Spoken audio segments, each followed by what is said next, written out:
The first one was, I think I saw it firsthand, and I always promised myself that I was going to be financially independent, like really not relying on anything just other than myself.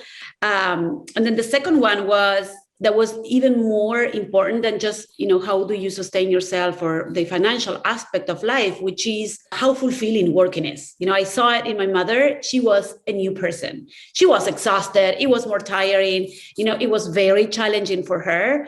But I saw her coming back home every day, after, going back. She's an English teacher. So every time she was at this, with the students, and she was herself in there, and she enjoyed it so much that when she came back home, she was a new person.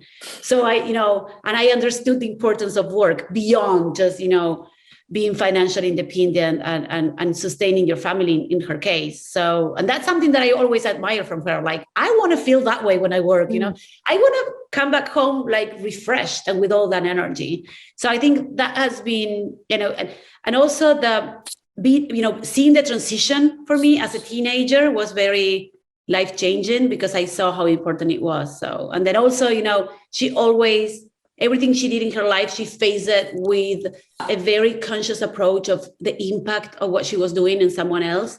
So I think that I also learned that, how important it is to have meaning and purpose in everything you do in life. So I think that has been a defining moment for sure.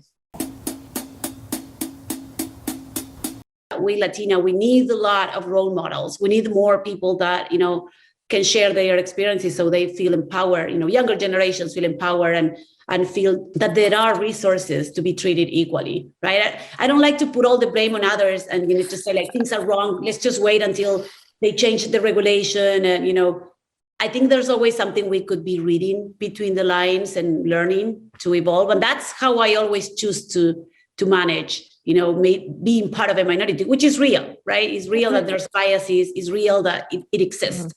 And it makes our professional lives harder, but I choose to kind of see what we can do about it.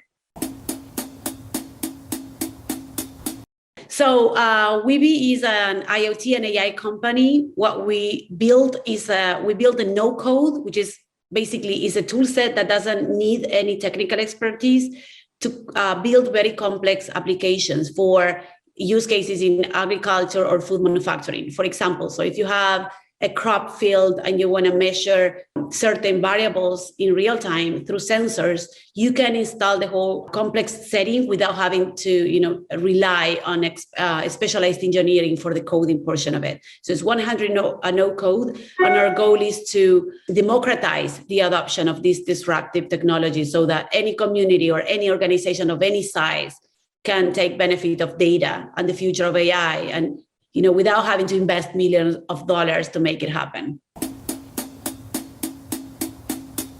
So I think my dream would be that every organization in the world can use our platform to measure how well they're doing, towards the environment in an easy way. Because if it is not easy, then for organizations, it's hard to implement.